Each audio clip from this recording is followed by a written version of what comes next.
Friends எல்லோரும் நல்லா இருக்கீங்களா? இன்றைக்கி மருதாணி ஹேர் டை தாங்க செய்ய போகிறோம். அது வந்து வாழைப்பூவு, செம்பருத்தி பூவு, டீத்தூள் இதை வச்சு தாங்க இன்றைக்கி செய்ய போகிறோம். வாங்க எப்படி செய்யுதுன்னு நம்ம பார்க்கலாம். வாழைப்பூவு நிறையா தேவையில்லை, ரெண்டு மட்டும் தோல் மட்டும் எடுத்து இந்த மாதிரி பிச்சு போட்டுக்கோங்க.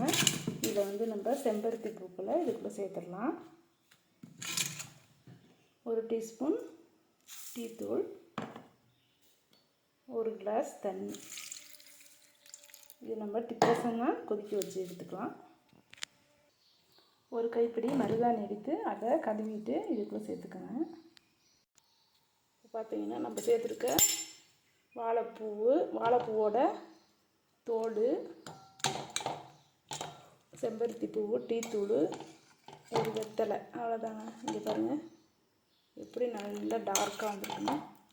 இப்போ இதை இருத்துட்டு இதை ஊற்றி தாங்க நம்ம மருதாணியை அரைக்க போகிறோம். நம்ம டிக்கஸ்லாம் வடிகட்டி எடுத்தாச்சு. இங்கே பாருங்கள் எவ்வளோ டார்க்காக இருக்குன்னு. இப்போ வந்து இதை வந்து நம்ம மருதாணி கூட சேர்த்து அரைச்சிட்டு வந்துடலாம். இது வந்து வாழைப்பூவோட காரம் வந்து நல்லா புட்டிச்சு மருதாணி நல்லா முடியில் போட்டோம்னா டார்க்காக இருக்குங்க, ப்ரௌன் கலரில். அரைச்சிட்டு வந்தாச்சு. இங்கே பாருங்கள் என்ன கலரில் இருக்குன்னு.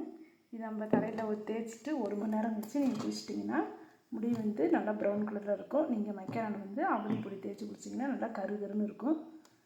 இதை நான் யூஸ் பண்ணி பார்த்துட்டு தாங்க உங்களுக்கு சொல்கிறேன். இது நல்லா எஃபெக்டாக 100% எஃபெக்ட்டு வாய்ந்த ஹேர் டை. இந்த ஹேர் டையை போட்டு பாருங்கள். இந்த வீடியோ உங்களுக்கு பிடிச்சிருந்தா லைக் பண்ணுங்கள், ஷேர் பண்ணுங்கள், சப்ஸ்கிரைப் பண்ணுங்கள். பாய்.